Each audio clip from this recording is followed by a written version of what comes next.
all of these are these belief systems. So what is it that we think we should be doing? So if we believe that we want to be ketogenic, I find it helpful to ask myself, well, why do I want to be ketogenic?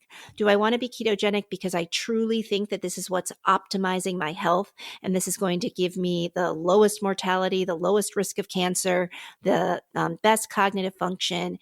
And if I'm really attached to that, then, in those moments when the craving comes, this is where mindfulness comes in. And we really pay attention to, what do I get out of eating this sugar indulgence versus what do I also get when the shame, the remorse, I'm not in ketosis, and, whatever things that I'm noticing are changing. Now, for me, I don't notice that many bad things in my body from my small indulgences.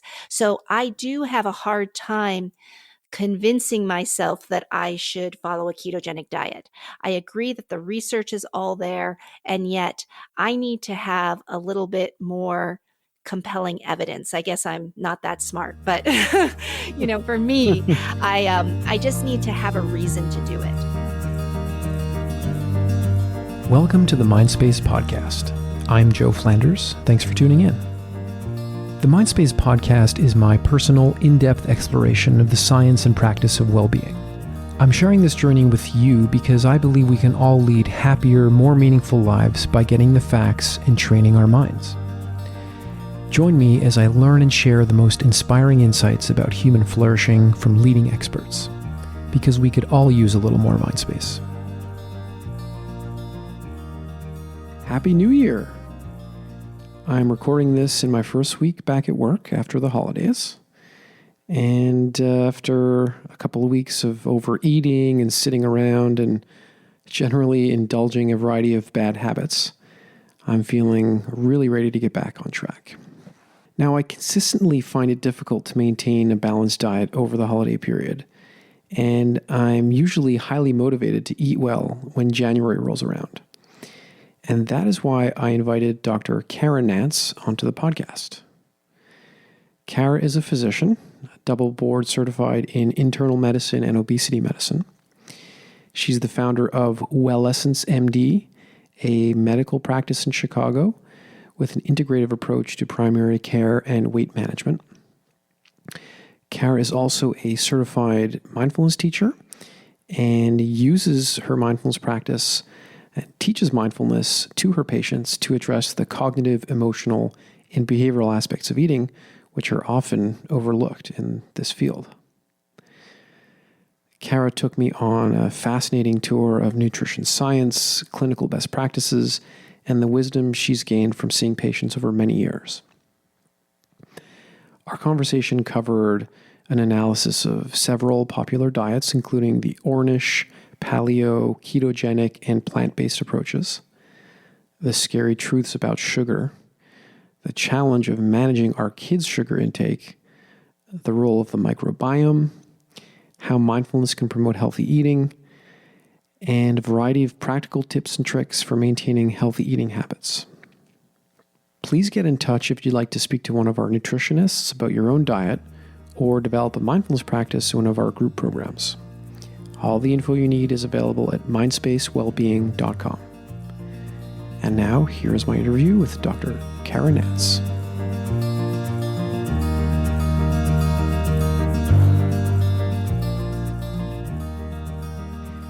So, Kara Nance, welcome to the podcast.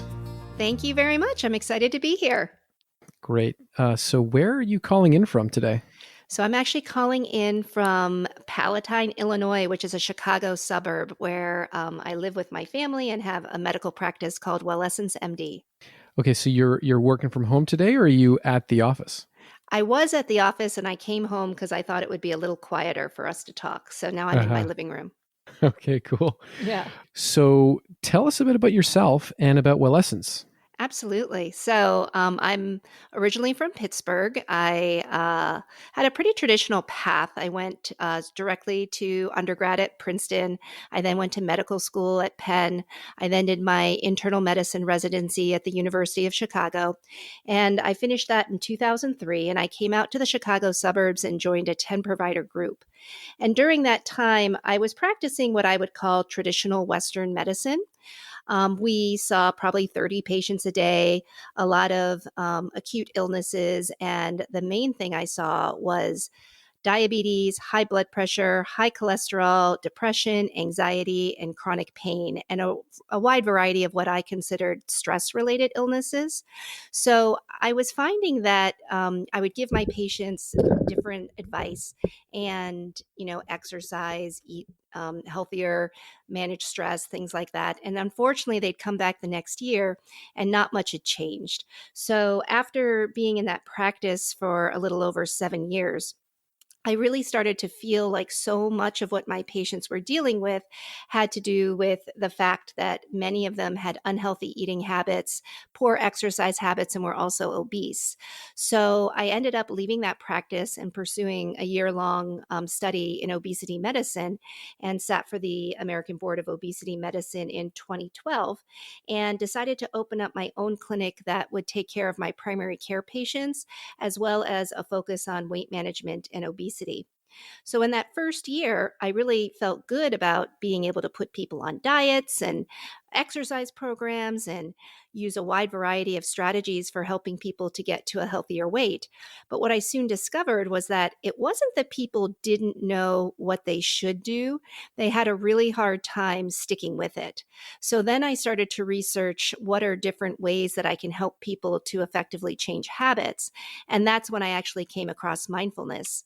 So I attended a mindfulness-based eating awareness training at the Omega Institute back in 2011. And that was the very first time that I was exposed to meditation. And I spent 4 hours in silence and heard about John Kabat-Zinn and got really excited and spent the next year reading and studying as much as I could. And the next year, I actually ended up getting to work with John and trained for 7 days with John and Saki and really became interested in mindfulness-based stress reduction as a modality for both treating obesity, managing habit change, as well as so much of the stress-related illness I was seeing. So that's currently what I do in my practice today. Wow, it's so interesting just how you're really taking seriously the barriers that people face when they're trying to get healthy and stay healthy. So you got the medical side covered, the nutrition side covered, and then the behavioral and sort of mental health side covered. It's a great integration. How is it working for you? It's a challenge. I mean, none of this is easy. We say that many of the things that we're trying to implement with patients are simple, but it's not easy. It really requires sort of undoing a lot of the hardwiring and so many of the habits that we've developed and opening ourselves up to a new way. And because we're such habit driven creatures, I definitely find that, stress, and when we go back into that, stress driven part of our experience, that people are going to go back to old habits. So I definitely think that we have a much higher success rate than the other weight loss clinics that I know of in Chicago and other places. And but it really is a practice. I always tell my patients that we call it participatory medicine. I don't have any magic cures. There's no magic drug that just suddenly makes people better, but really investing in this entire process. And we have a wide variety of curriculum that we offer, from mindfulness-based stress reduction to mindfulness-based eating awareness to also facilitating groups for the Eat Right Now, the Craving to Quit, and the Unwinding Anxiety applications. So we have live groups running in our practice about 3 nights a week. And when I see patients take on the nutritional side, take on the sleep side, take on the mindfulness and stress management side, as well as the exercise side, they do great. So, really, what it's about is supporting people so that when they start to struggle, we can pull another tool out of our bag of tricks and really help them get back on track again. Right. Okay, so if it's okay with you, let's start with the nutritional piece. From what I understand, you tend to prescribe kind of low carb diets for the weight management aspect of the work. So would you go all the way to say that you try to help people get on the ketogenic diet? So, we definitely have some patients that choose a ketogenic approach. When people come to me, I really have to assess how. Um, how ready are they to make a dramatic change in the way that they're eating? Unfortunately, I had a gentleman come in this morning who I had diagnosed with diabetes. His blood sugar was off the charts, his A1C was super high, and he was really, really sick and potentially would need insulin. So, somebody like this is often ready to jump right into a ketogenic approach. Whereas other people that just know they're getting a little heavy, notice the blood pressure going up a little bit, maybe the sugars are creeping up, it can sometimes be hard to convince people to try a ketogenic approach. And they often do get pretty good results with a low carb approach. But I am a big fan of a lot of the ketogenic research. And I think that it is definitely um, pretty compelling that it could be. Um, I hesitate to say the best strategy. And the only reason I say that is because I do have friends who follow a whole food plant based diet that do very, very well. So I would say that I prescribe whatever diet is going to get the results that the patient needs. So all of this really begins with an assessment of what is it that you're trying to achieve. Is it remission of diabetes? Is it weight loss? Is it optimization? Some people come in who are pretty highly trained and are just trying to tweak little things. So I really start with a pretty comprehensive interview to determine what exactly are we trying to achieve. Mm-hmm. So I would like to kind of explore each of these diets, right? There's so much in the media about all these different kinds of diets. And the one that seems to really jump out the most is this ketogenic thing. Yeah, And absolutely. it seems completely crazy to just eat tons of fat and higher levels of protein than the average person. Maybe we can start with that one. What is that about? And why is it so bloody popular? I feel like every entrepreneur or CEO or athlete that I meet these days swears by the ketogenic diet and how it's changed their lives. Absolutely. Well, it's very interesting because historically we used to think that a calorie was a calorie and that this was what mattered when it came to weight loss and weight maintenance. And as we learn more and more, we discover that it really has very little to do with that and has a lot more to do with the metabolic state that the body is in. So when somebody chooses to become ketogenic, and let's just go ahead and define that. So traditionally, a ketogenic diet will have less than 20 grams of carbohydrate in it per day, but you know that you're ketogenic if you're measuring ketones in the urine. So some people can actually eat higher levels of carbohydrate and still have some ketones in the urine. Now, the reason that I don't necessarily say it's always ketogenic is that people are starting to notice these significant changes just as the carbohydrate level drops. So, yeah, I think that what we're discovering is it's these metabolic changes that are really making a big difference. And people go into a state where the blood sugars will normalize, the weight starts to come off. They're now fueling the body off of ketones instead of sugar, which actually can heighten mental acuity. And people who follow a ketogenic approach definitely report feeling pretty good. So, why shouldn't everybody do it? It sounds amazing. Yeah, I mean, I think it's because we like to eat sugar and carbs. I'm, you I know, that's don't really know what what you're it is. talking about. Yeah, right? I mean, it's one thing to say, "Oh yeah, I feel so good when I do this." And yet, I try to follow a pretty low carb approach myself. And yet, there are certain things that I still allow myself because I just like them. My mom made brownies, and before I got on this call, I had some pork belly and asparagus, a nice ketogenic lunch. And then I walked by the brownies, and I'm like, well, just a half. So it's really tempting, and I think that if you're not noticing a negative effect on your body, sometimes it's hard to say, I'm not going to eat any of those yummy foods that I was raised on. What do you mean if you're not noticing an effect on your body? So, some people who are low carb. And I'm actually going to put myself in this category because I definitely used to eat a lot more sugars and carbs than I do now. And what I personally notice is that I get a bit of a stomach ache. I actually can feel something happening in my body that just doesn't feel right. So I'm eating less and less of these types of foods. One of my guilty pleasures are these dark chocolate sea salt caramels that I have in my desk. And, there's 70 calories. And after, a particularly intense day, I might reward myself with one. And I just started noticing that while, yes, it's delicious when I bite into it, I was really not feeling good afterwards. So I noticed that I start playing these games with myself, like cutting it in half. And now it's only 35 calories of a straight sugar hit. And I feel less bad. So I can watch my own self kind of measuring that, how good does it taste versus how bad does it make me feel. But I think if we're not cued into the body, it's easy to miss that. Hmm. I feel like the story of the rise of the keto diet has a very interesting history. And it seems like nowadays sugar is enemy number one, but it wasn't so long ago that, enemy number one was fat. Can you just kind of speak a little bit to how that happened and why fat was the enemy for so long? Absolutely. Maybe I'll start off with talking about how sugar entered the scene a little bit first, Hmm. and then talk about how we switched on to thinking about it as fat, if that's okay. Sure. Okay. So, sugar was this food that was first domesticated in New Guinea about 10,000 years ago.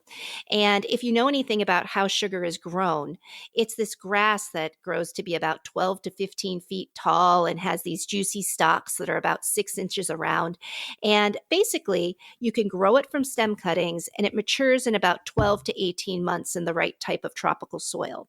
And when we have this kind of sugar, it's only about 17% sugar, so it's not actually that sweet, but you could only use it for local consumption. So the people in those areas didn't necessarily have too much trouble with it. But then around 500 BC, it was farmers in northern India that actually discovered how to transform the liquid into raw sugar by using these cycles of heating and cooling.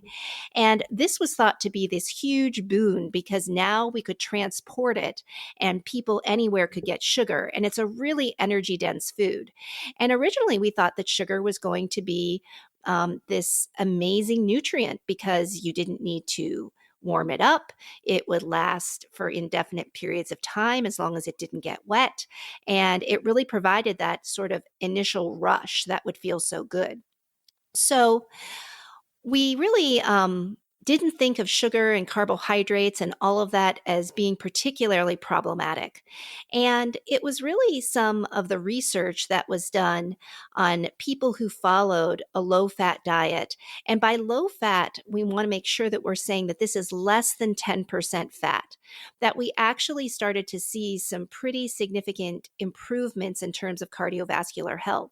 So, the one diet that's less than 10% fat that many people are familiar with is the Ornish diet. Have you heard of that one? No, but I'm curious. Okay. So Dean Ornish was a cardiologist, and he actually came up with a diet that is plant based, that was less than 10% fat. And he actually put everybody on exercise regimens and he had everybody meditate. So it wasn't simply a nutritional approach, but he really had some pretty dramatic results, and people had regression of their coronary artery disease. So this was something that got people pretty excited and had them thinking about, maybe this all has to do with fat. And that's what we need to help our patients to avoid. Right. I just want to jump on this.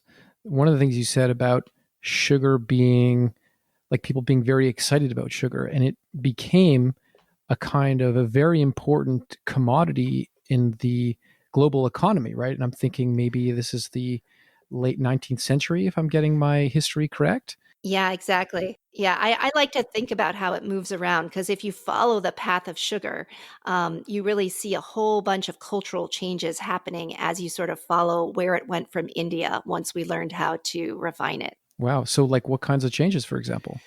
Well, it went first from India by Buddhist missionaries into China and Japan. And then it was the Muslim explorers in China that carried it back to Arabia and Persia. And then the Muslim empire spread the sugarcane growing around the entire Mediterranean. So this was when the Egyptians really got into the creation of sugar, and they refined the techniques that we've used to create our sugar ever since. Oh, I see. Right. It was up in the 12th century that we started to see it in England.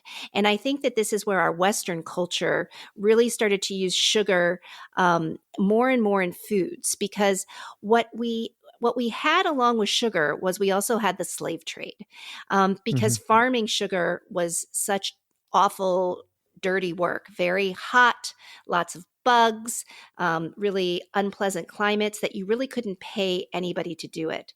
So, as you watch the spread of sugar, you also saw the rise of slavery, because people really valued sugar almost as if it were a drug. And the only things that limited how much sugar people would buy and consume was how much land was available to farm it and how many slaves you could get to do the work.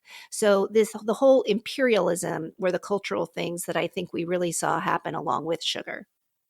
And again, if I'm getting my history right, the 20th century in North America, the sort of nutrition science was really focused on the cardiovascular risks associated with eating a lot of fat. Is that correct?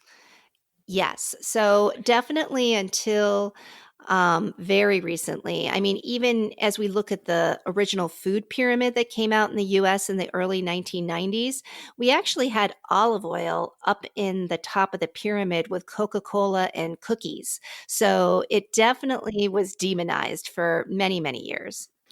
And I've heard reference to the sugar industry or the sugar lobby, or even like the sugar mafia as one of the contributing factors in maintaining this belief that fat was very dangerous, even once the data started to come in that it wasn't that simple. Yeah, absolutely. I mean, there are so many instances where we see consumerism fighting against this story of the dangers of sugar.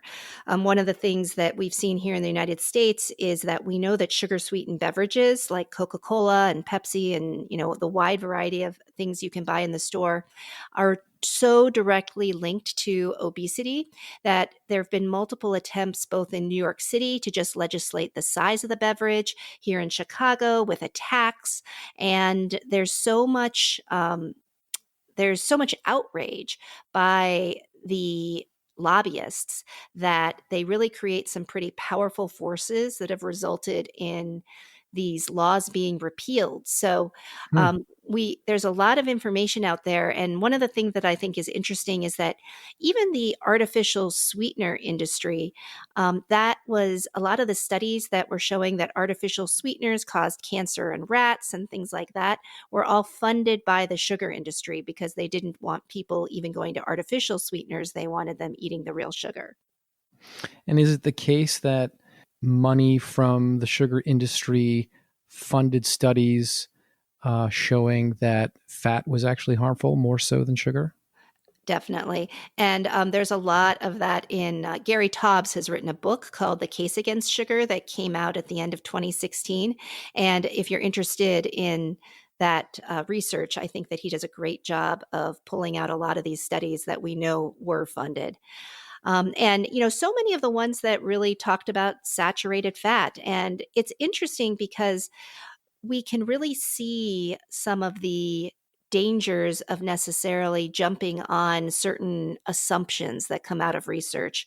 Because with saturated fat, they could see that sometimes people had higher cholesterol, and people believe that cholesterol caused heart disease. So then people started believing that saturated fat was what was causing heart disease.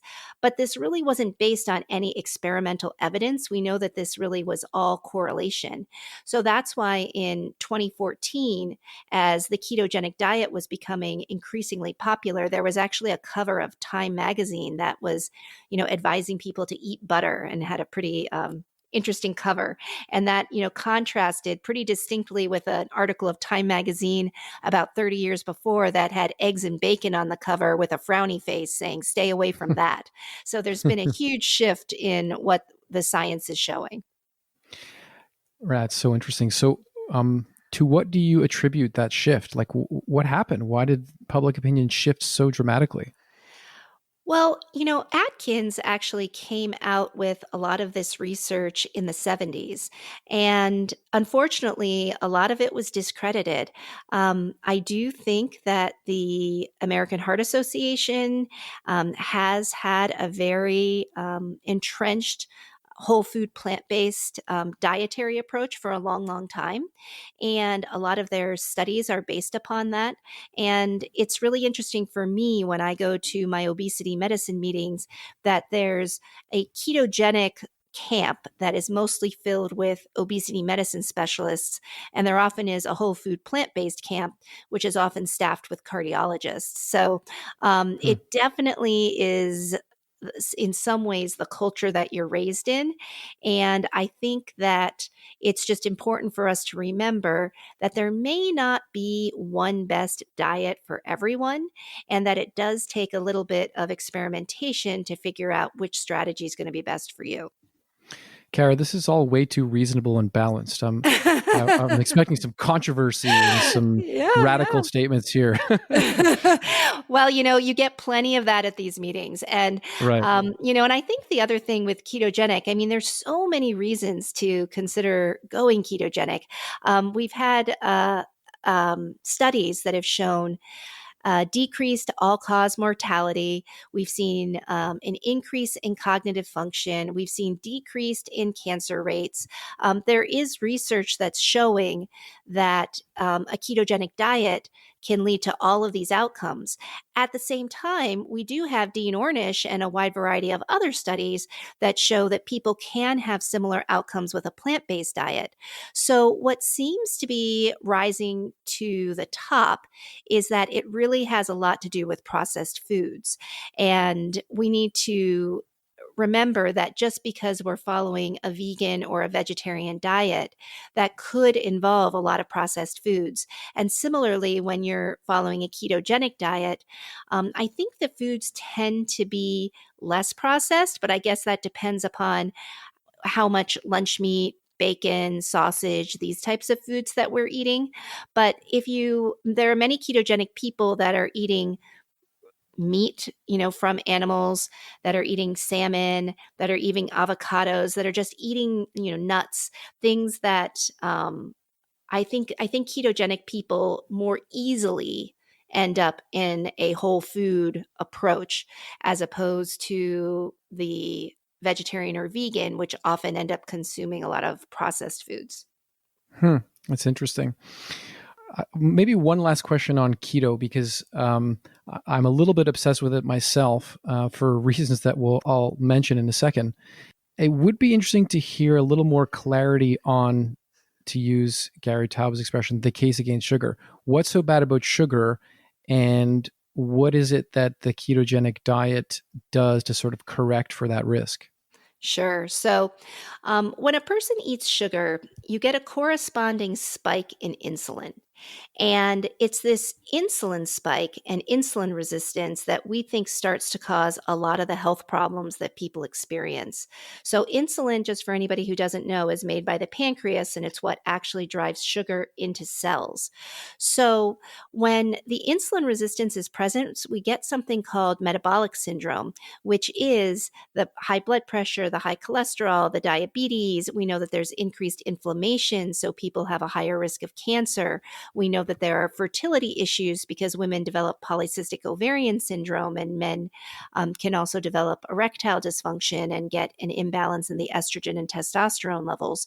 So there's so much about sugar that actually causes inflammation, fat deposits in the liver, and this entire cascade of disease that unfortunately can take decades to really manifest. So people start to get sick slowly. And sometimes I use the analogy of that frog in the boiling pot of water where, the heat's just turning up gradually over time, and people don't really realize the effects that sugar's having on them. And because sugar is oftentimes a super stimuli, meaning it really, really activates the brain, people can actually go through what we call keto flu when they're coming off of sugar. So if you want, I can review just a little bit about what's happening in the body when people are basically quitting sugar, or I say sobering up. Please do. You're already scaring me, but keep going.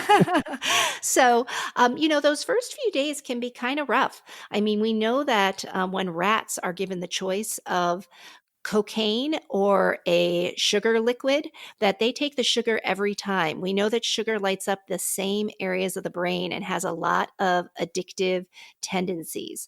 So when you talk to somebody who decides to quit sugar, they often feel irritable, they feel restless, they may get headaches, they have all of these same withdrawal symptoms that you often will hear from people that are quitting smoking or trying to give up on some other substance that they've become attached to.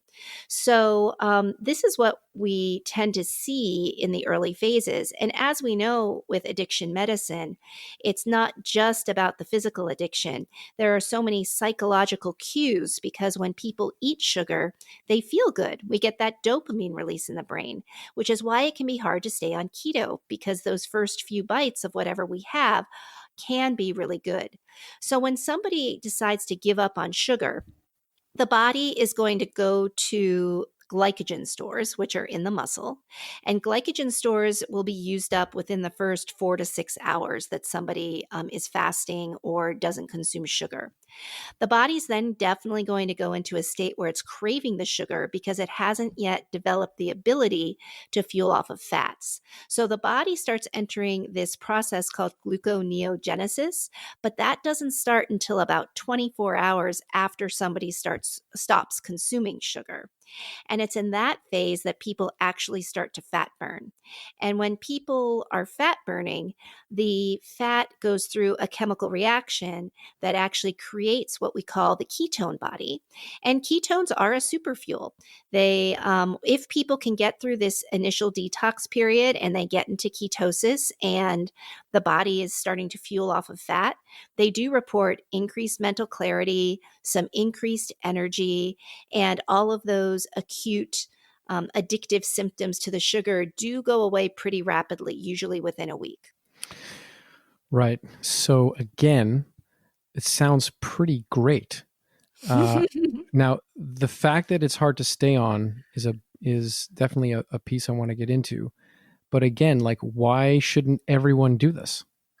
Well, I think the biggest reason everyone shouldn't do it is that we are in a bit of crisis around the ability for us to sustain the Earth's population on animal protein. Typically, Mm-hmm. when you're on a ketogenic diet, you need to have usually 65% or more of the daily calories are coming from fat. And in order to achieve that, you're usually consuming animal products. So there is a big environmental impact to consuming so many animal-based products. So I think that that's probably the biggest argument for why not. From a health standpoint, I actually don't have one single patient that has had a bad outcome from following a ketogenic diet. And I actually don't even have a single patient that doesn't wish they could continue it. It's just that sometimes the craving and the desire for sugar and carbohydrates isn't it. I guess the craving's too big to make the health benefit Mm-hmm. worth it, or the health or whatever they're suffering from doesn't kind of reach a level that it influences the behavior. Hmm.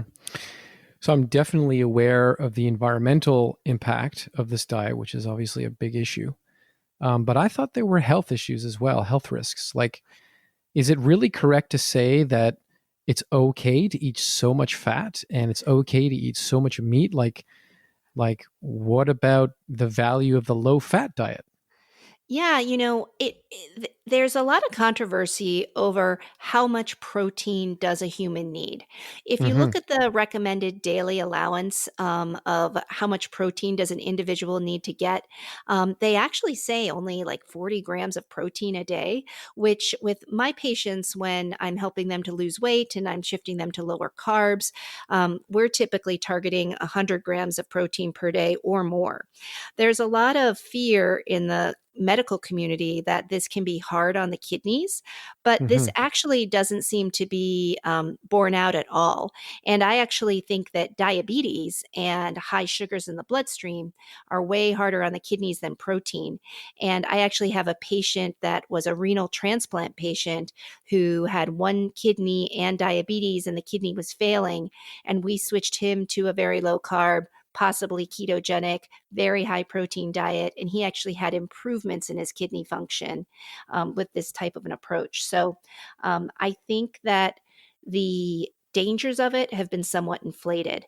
Now, I do want to mention, if you have diabetes and you're on medication for diabetes or insulin injections, switching to a ketogenic diet will cause your blood sugars to go low very rapidly. And if you're on medication, this can be really dangerous. So, for Hmm. anybody who's taking medication or on insulin shots, you really do need to consult with your doctor about, and hopefully a doctor that's familiar with the ketogenic diet and adjusting people's diabetes medications when you try it, because the changes happen quickly over days. Hmm. Wow. Okay. I wanted to get a clarity on something that I was a bit confused about a moment ago. We talked a little bit about the history of sugar, and then and like the sugar cane plant, but then you also threw in sort of the more general category of carbohydrates.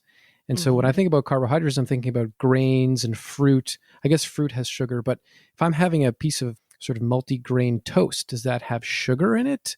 What Yeah, like how do you classify those things? absolutely. So we're getting a little bit into that realm of what we call good carbs and bad carbs. So Right. when I think about what is a nutrient, and there's basically three classes of nutrients: there's protein, there's fat, and there's carbohydrate. Every single thing we eat is some combination of those three things.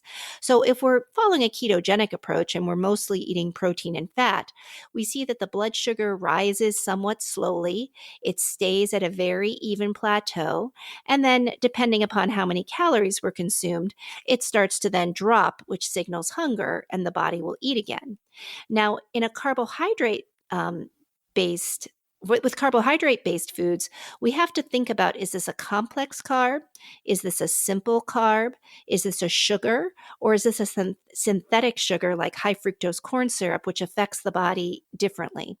So let's start with complex carbs. And the complex carbs are what we think of as the good carbs. These are the bulgur, the cracked wheat, the steel cut oats, the whole grain bread. Now, these foods are thought to be healthier carbs because they hit the bloodstream more slowly. These are the type of carbs that have protein and fiber in them. So it causes the sugar to be absorbed into the bloodstream much more slowly, which results in a slower release of insulin. So there's not as much metabolic effect on the body. When we're talking about simple carbohydrates, we're talking about things like white flour or white rice or any other type of refined white carbohydrate. These will hit the bloodstream much more quickly and cause a higher insulin spike. And the blood sugars also drop more quickly. So people are going to feel hungry and be looking for more food again. The same thing happens with sugar, but it's an even a higher spike and a quicker drop. And with high fructose corn syrup, we get a really high, quick spike, which is why we sometimes talk about that sugar rush. But then it's often followed by a crash, especially if there's not enough protein or fat that's operating as a base. So, using that same sugar acts on the brain like cocaine type of analogy, I think of these synthetic sugars like high fructose corn syrup operating on the brain like crack cocaine. So just a more intense, a quicker hit to the body, and definitely activating more of those addictive craving loops that we see. Yeah. You got me thinking about my kids here for a second because it is insane how much they crave sugar. And I wonder if you can kind of educate me here in the sort of constant battle to regulate their sugar intake. This is a battle I have with my wife, who, the two of us are trying to work this out. I sort of have this fear that their bodies are on a day to day basis, because they're young, kind of developing their baseline or their routines and habits that will be with them for the rest of their lives. I wonder if it's actually more important for them to eat less sugar now so that their bodies just get used to having a more balanced diet, or because kids just eat so much sugar in general. How do you think about regulating sugar intake in kids? Yeah, I feel you. I've got 4 kids myself. My youngest is 11, my oldest is 19. So this has been a battle in our household as well. And, when we think about this, and I think about sugar, I mean, it really is an intoxicant. I mean, when you Mhm. watch my kids and the way they are with sugar, I mean, it is very much like a drug. I feel really happy that my teenagers have never, I haven't found, drugs and cigarettes in their bedroom, but I have found Hawaiian bread, or I have found Kit Kats like stashed under the mattress because, Yeah. these are just things that we don't buy. And, it's not that I'm taking a completely hardcore approach because I don't want to create too much of a forbidden nature around it. But in our household, we've had a really active dialogue about the fact that sugar is not good for us in any way, shape, or form. Sugar is addictive, and that we really need to be mindful when we're consuming it, and that it's natural to want it, but that we really need to keep it in check because we know that there's this set point that's developing inside the body. And I think that sugar acts in the body like any other drug. And we know that our preference for sweetness will adapt over time. So Mhm. as you get used to something sweet, you're going to want things to be sweeter and sweeter and sweeter.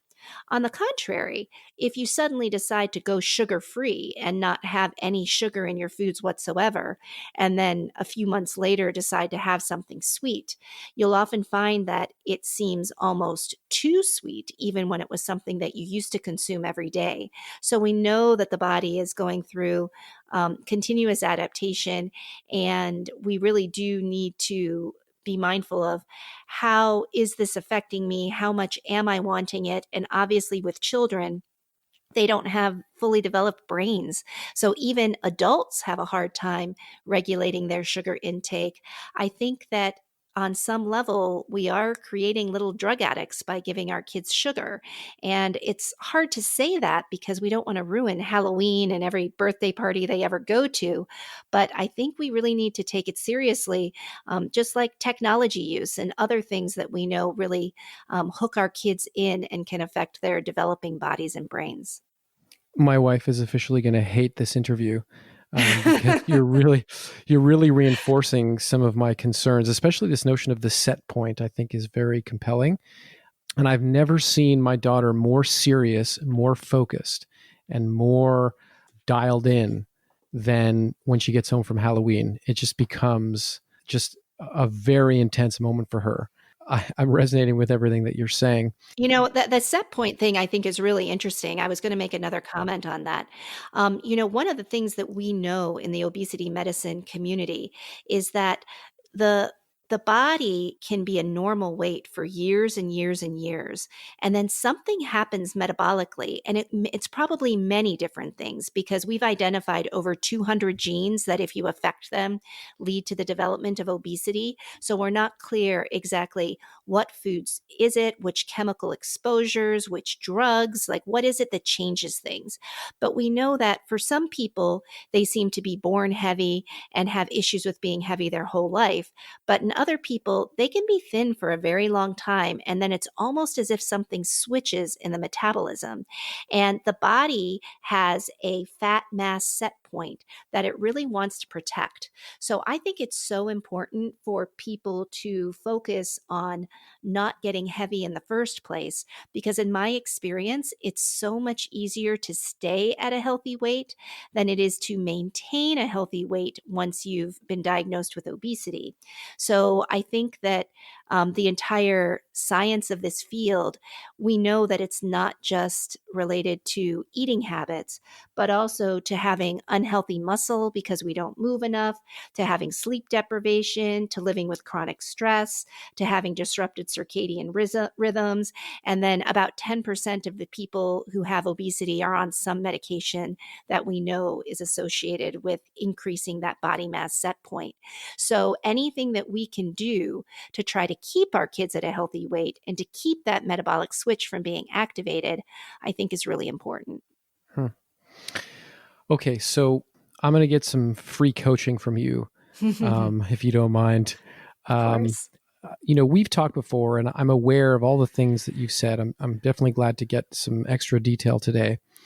But I do find sugar addictive. I have been on in ketosis for a few weeks or a few months at a time. I do find it very difficult to sustain. I think I have a kind of a sweet tooth, and I guess I'm curious how you advise people who, and in many cases are in more dire health circumstances than me, but people who know what they need to do, but just find it very difficult to sustain the habit of eating in this way. And in particular, some of these mindsets that people get into, and you alluded to one earlier when you said, I like to have my little, salty butterscotch chocolate or whatever it was as a reward at the end of a long day, or that it's so effortful to resist these cravings all the time that there might be some kind of emotional or psychological benefit just to sort of indulge occasionally. My sense of the keto diet is that you really need to be quite disciplined, right? Because you don't want to move out of ketosis if you just have something sugary that day or something. Yeah, yeah. So, I mean, I think that the first, all of these are these belief systems. So, what is it that we think we should be doing? So, if we believe that we want to be ketogenic, I find it helpful to ask myself, well, why do I want to be ketogenic? Do I want to be ketogenic because I truly think that this is what's optimizing my health and this is going to give me the lowest mortality, the lowest risk of cancer, the best cognitive function? And if I'm really attached to that, then, in those moments when the craving comes, this is where mindfulness comes in. And we really pay attention to what do I get out of eating this sugar indulgence versus what do I also get when the shame, the remorse, I'm not in ketosis, and, whatever things that I'm noticing are changing. Now, for me, I don't notice that many bad things in my body from my small indulgences. So I do have a hard time convincing myself that I should follow a ketogenic diet. I agree that the research is all there, and yet I need to have a little bit more compelling evidence. I guess I'm not that smart, but for me, I just need to have a reason to do it. So for my patients that are in those dire straits that you're talking about, I think that for some people it truly becomes life or death. And that doesn't mean that they're not going to still want sugar. And in fact, we know from our experience with cigarettes and other drugs that addiction is acting out a behavior in spite of adverse consequences. So Right. we really have to familiarize ourselves with what is the adverse consequence that I'm trying to avoid by this eating behavior. And this is where I think mindfulness is incredibly powerful. And we do have our tool Eat Right Now, which is a digital app that takes people through a 28-day mindfulness-based program. There's also a nutritional curriculum that I happen to create that's in there, as well as a whole bunch of other bonus mindfulness modules. So I don't think the fear of disease or the fear of adverse consequences is what gets anybody to make a long term change. I think it's connecting with the positive aspects of whatever it is you're choosing, of really resting in the experience of how the body feels when I do stay on a certain plan, whether that's ketogenic, whether that's low carb, whether that's whole food plant based, because those tempting treats are going to keep presenting themselves to us. And, I may be able to get it out of my house, but I'm going to end up in a restaurant. I'm going to end up at a party. I'm going to need to develop skills to navigate those cravings as they arise. Right. So it's very interesting. It's not just about inhibiting an impulse to eat, it's also about connecting to what's of value and what's important to you in a broader sense. Yeah, and I think that we've discovered that when we're inhibiting an impulse, or sometimes we call that white knuckling, that that only works until we get tired, hungry, or stressed, and then we Hmm. basically, are going to give into that behavior because it's just too hard to white knuckle through it. So. If we can start to become more mindful of what's happening in our body during those times that we are under some amount of stress or we're tired or we're hungry, we may find ourselves still having cravings, but actually choosing something that's more nourishing. And that is ultimately the goal, even though we know that we're still going to have indulgences. Like I said, personally, I still have a little sugar in my life. I may change that at some point in time, but mindfully enjoying certain indulgences makes a lot more sense to me than trying to white knuckle it with a very, very strict approach and then completely blowing it and kind of overdoing it and experiencing a bunch of shame or feeling sick. And that's been more my strategy is what is it that I can maintain? What is my intention? And how can I continue to practice so that I get closer and closer to the diet that I want to be following? Hmm. Nice. So let's talk about some of the alternatives here. Plant-based diet, the Mediterranean diet. What other approaches are you recommending to your patients? Yeah, I'd have to say that in general, the number one thing that I say is to all extents possible, avoid processed foods. I think Hmm. that anything that is not a whole food is a potential culprit. And there was actually a recent study done where people were fed a processed food diet versus a whole food diet, and they had the exact same number of calories and the exact same macronutrient distribution, but one was processed and one was not. And what we discovered was that the people who were eating the processed foods actually consumed more calories than the people that weren't eating the processed foods. So I do think that that's pretty interesting. And they consumed those calories over a similar period of time. So it seems like they ate a little bit more quickly. So that's the first thing that I say is just try to get to a whole foods diet as best you can. I also tell people to become mindful of how many carbohydrates they are eating. And then if people want to go through sort of a detox and just get off the sugar completely, there's a variety of ways that we can support people in doing that.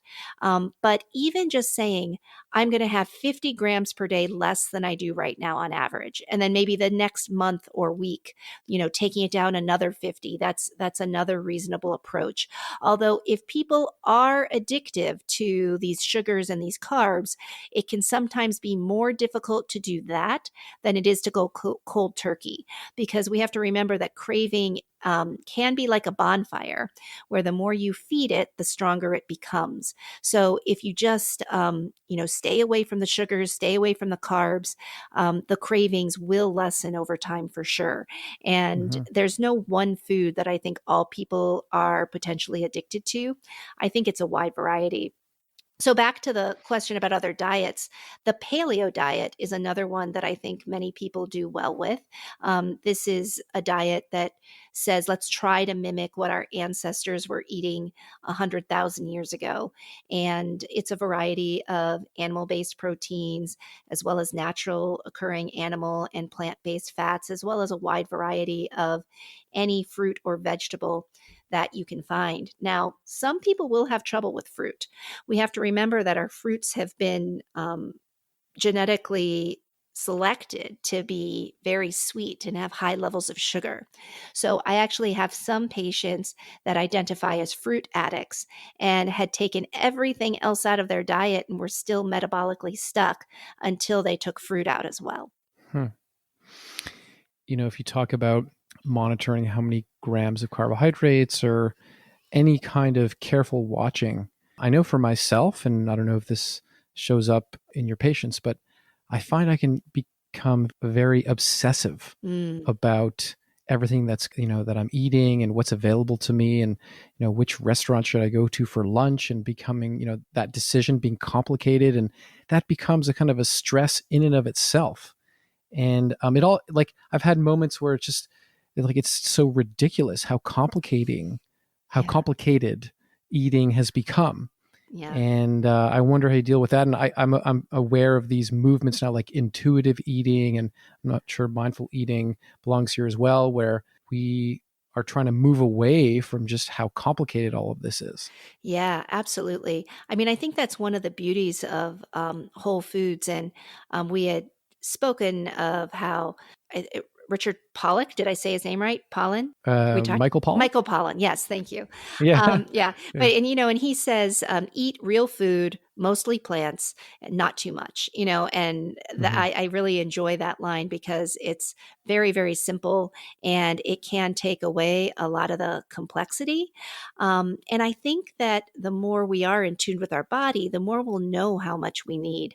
And there's sort of a fun game that my patients and I will play, which is what is the smallest amount of this food that I can eat and feel satisfied?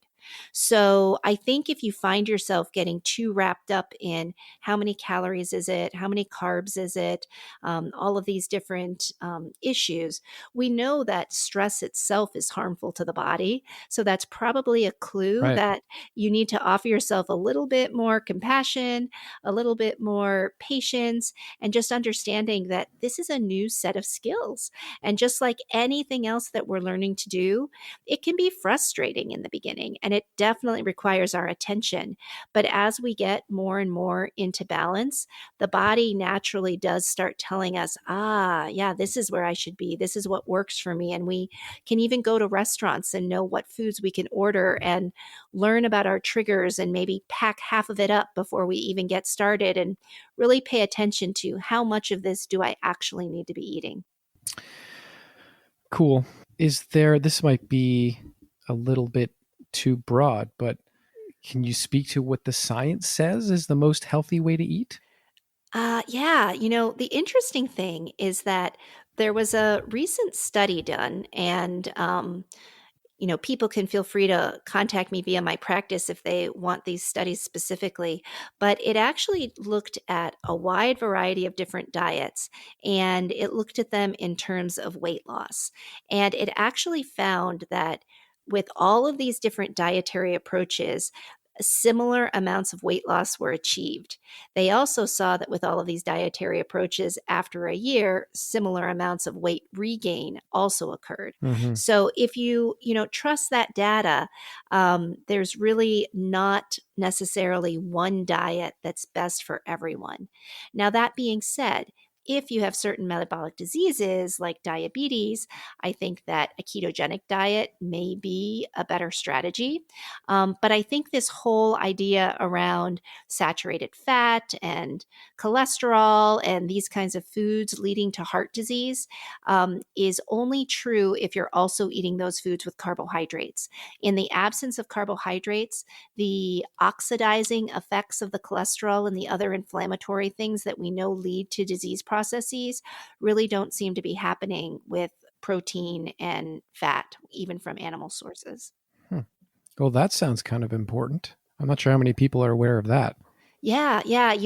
On the one hand, I want people to hear that a ketogenic diet is a healthy, great alternative.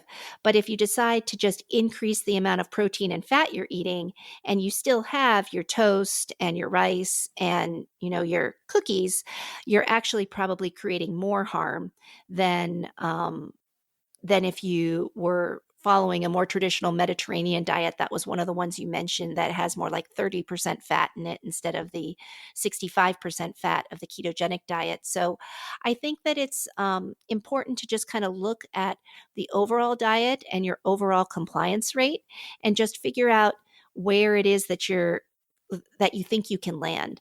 And if you do want to try to follow something that's a lot stricter, like a ketogenic approach, and you do fall off the wagon, recognizing that the sooner you can get back into your ketogenic habits, the easier it will probably be. And that the yo yo diet effect actually can be somewhat detrimental. There are some studies Hmm. that suggest that each time people regain their weight, they regain a little bit more than what they had lost. And that's not the result of fad dieting or the ketogenic or any specific dietary approach. It's just that when the set of habits is abandoned that enable the person to lose the weight, the body goes back to this fat mass set point, and it seems like each time the set point rises a little bit higher. So it's a little bit harder to get back down there the next time. So if something's too restrictive and is resulting in a lot of yo-yoing in regards to weight, then I recommend that people get rid of the processed foods to the best of their ability and just really try to pick whatever approach that they can sustain for with more ease, with less suffering. Because Hmm. at the end of the day, we want eating to bring joy.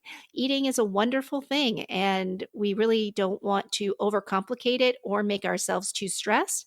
But I think it's important to have these intentions around what do I think is going to be best for me. Try it for a few months, and check in with whatever you are determining success or health to look like. Hmm. Wow, interesting. Another thing that I keep hearing about and reading about is the health of your gut flora, the microbiome. Ah, And you alluded to it earlier, talking about sugar. yeah. And if I understood correctly, you were suggesting that inflammation is connected Absolutely. to sugar. So can you just clarify the role of the microbiome here? Absolutely. And let me just make one other comment before we shift away from ketogenic is that one of the really interesting things about the ketogenic diet is that it does appear to lower levels of inflammation because the cholesterol molecule can actually remove some of the macrophages and which is an inflammatory cell. So when somebody is truly ketogenic, they do seem to have less inflammation inside the body. So shifting into the microbiome, one of the Sorry, really but how do you know in general if you have issues with inflammation? Is that one of those things that only comes out over time? so we can measure markers in the body. The ones that I measure is the high sensitivity CRP, as well as an LPPLA molecule, and these are markers of inflammation on a cellular level, as well as in the endothelium, which is in the blood vessel wall. So these are markers that can be measured in the bloodstream. And I think that people can also feel if they're in an inflammatory state. I think that if somebody is suffering with chronic pain, chronic stomach problems, any sort of chronic disease state, most of these disease states are also associated with some level of inflammation. So while it can be measured, it also, I think, can be felt. I have patients that definitely will report that certain dietary strategies lower inflammation in their body. And whether it's their skin, whether it's their joints, they can just tell that there's less inflammation going on. Hmm. Okay, so sorry, I'll let you get back to the Yeah. microbiome. Yeah, sure. So, yeah, I think the microbiome is fascinating. And I think that you were connecting the microbiome and inflammation because we know that certain microbiomes seem to create more or less inflammation in the body. And we're talking about the gut flora here. And what I think is interesting is that it's the ratio of one type of bacteria to another inside the gut that seems to make the most difference. And there are so many things that contribute to the microbiome. I just heard so much about this at the Harvard Blackburn Obesity Medicine course, and it's such an active area of research right now. And what I learned while I was there is that the microbiome is often set in the first 3 years of life. So we first get colonized with bacteria when during a vaginal delivery, when the baby passes through the birth canal. And then through nursing, there's more bacteria that are colonized. And then just through all the life exposures, any of us that have had a baby or a toddler recognize that they put everything in their mouth. So there's something about both genetics as well as environmental exposures in the first 3 years of life that sets up the microbiome. And that tends to be what the microbiome will gravitate to towards the rest of your life. Now, studies have shown that people with obesity have a distribution, the ratios of certain bacteria to others is different than people who are thin. And is it okay if I gross people out a little bit by talking about some Please. interesting studies? So, Sure. yeah, if you live in Boston, they actually have a really big stool transplant. So they have like ads everywhere in Boston where they basically are trying to get young, healthy college kids to just come poop once a day at their facility where they collect their stool. And it's a joke that it can be harder to have your stool selected for this microbiome research than it can be to get into Harvard. So it's like very, very. A healthy microbiome is becoming harder and harder to come by. But what they Huh. found is that if you do a stool transplant from a thin person into a heavy person, and they do this by putting in a nasogastric tube because nobody wants to eat somebody else's poop, but they literally put somebody else's stool through the tube into the stomach, and that will recolonize the microbiome. And what they find is that people lose weight. They've done this with rats and they've done this with humans. And so there's something about the microbiome in a thin person that leads to the person being thin. Now, the problem as it currently is that, as we said, the body tends to drift back to its original microbiome. So, this is why we don't have everybody getting stool transplants yet. But it's some pretty interesting and pretty compelling research. Hold on. So how does that work? What's the link between the makeup of your microbiome and losing weight? Yeah, it's so interesting. Basically, I mean, we have so many bacteria that live inside of our bodies, and we have developed a pretty mutually beneficial, I think they call it a symbiotic relationship. And so they're Mm-hmm. getting fuel from us, and then they're doing a wide variety of things for our own body. And it contributes to how healthy our immune system is, to how we metabolize our food, to a wide new things being discovered every day. So, when terms of obesity, it seems that certain bacteria will eat up more of the fuel that's in the food than other bacteria. So, an Hmm. average human needs about 1,300 calories a day just to kind of survive and get around. But we actually eat about 2,000 to 2,500 calories per day. So when you Mm-hmm. realize that there's that delta, you would think that all of us just should always get heavier every single year. And for many people, that doesn't happen. And even when there are certain thin people where you make the joke, it seems like they have a hollow leg because they can eat and eat and eat Mm-hmm. and they don't gain weight. And that may be because the microbiome just takes all of those extra calories and just uses them up so that they're not absorbed into the body and deposited into fat cells. Whereas people who have an obesogenic or microbiome, one that's more likely to cause obesity, just has a microbiome that doesn't use excess calories as effectively. So that's one theory as to how the microbiome could be playing a role in obesity. My God, this is so fascinating. I feel like I can just ask you questions and get full on all this amazing information all day. Yeah, I like to geek out um, about this stuff for sure. yeah, my God, me too. We are over an hour here, and I don't want to take up too much of your time. Is there anything else that you think is important that we cover before we sign off? This was a really great tour through healthy eating. And I Mm-hmm. think the only thing that I want to say is I just don't want to downplay the importance of exercise. One of the things that Mm. people also say is that animal protein and a high fat diet can cause inflammation, but it appears that exercise is actually protective against the inflammatory effects of a high fat diet. So Huh. it's not so much that.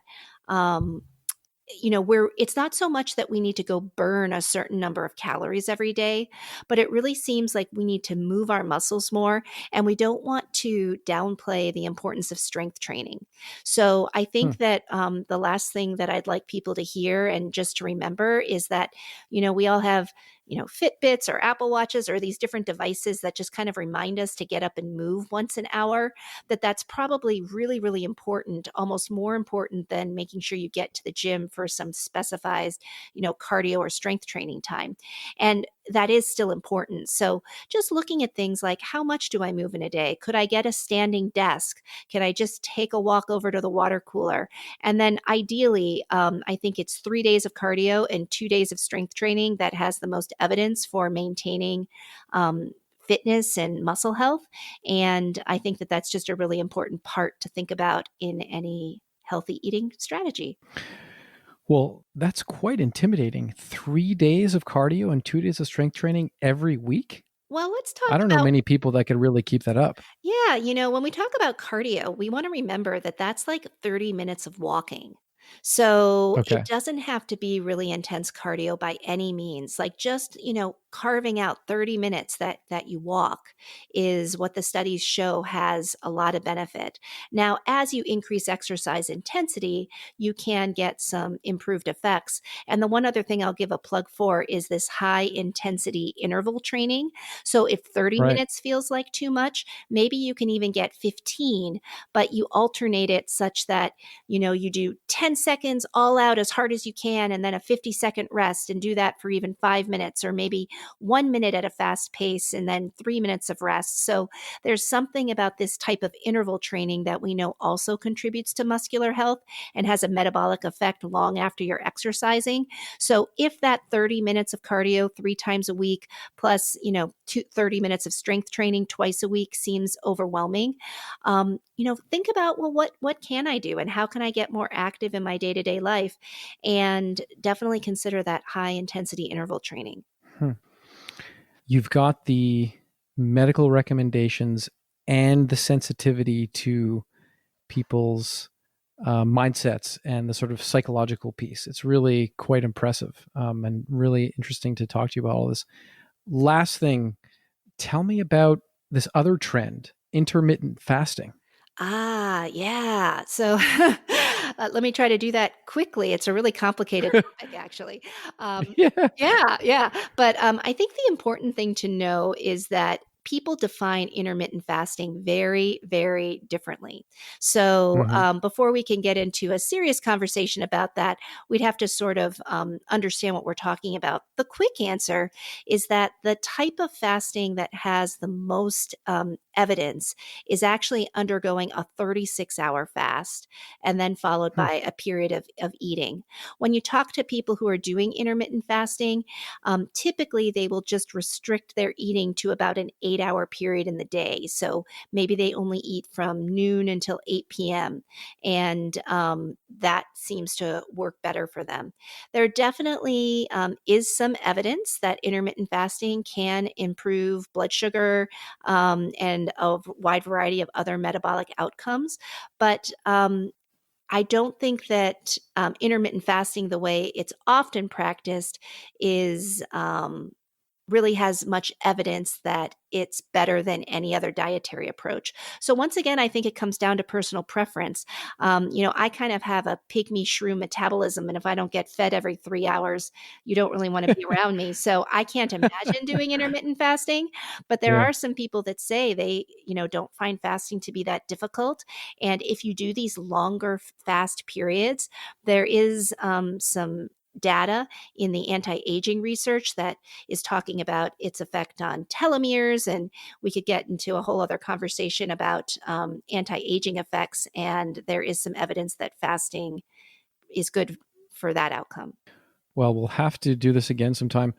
Hearing how you describe your own eating habits and your own caloric needs and things like that, I sort of feel like we have similar genes or something, because I really resonate with pretty much everything you said. And actually, I do find that your kind of personal disclosure about how you eat and how you manage these things really makes the information, all the data that you have, come alive in a way. It makes it much more compelling to me and people listening and thinking about how to eat in the best way for them. So thank you for all of that. Yeah, it's a lot of fun, and and I always just tell everybody, I've got all this knowledge, but I am also human with these same cravings and tendencies, and we all get to work on it together. Yeah. Thank you again for doing this. And Really appreciate having you on and love to do it again sometime. Thank you. It was really fun. Okay, Kara, have a great rest of the day. Thank you. Okay, bye-bye. Bye. Thanks for listening to the Mindspace podcast. I hope it was inspiring. If you feel the world could use a little more Mindspace, please consider supporting the podcast. The best way to do that is to leave a review on the Apple Podcast app or wherever you listen, or share your favorite episode on social media. Thanks and be well.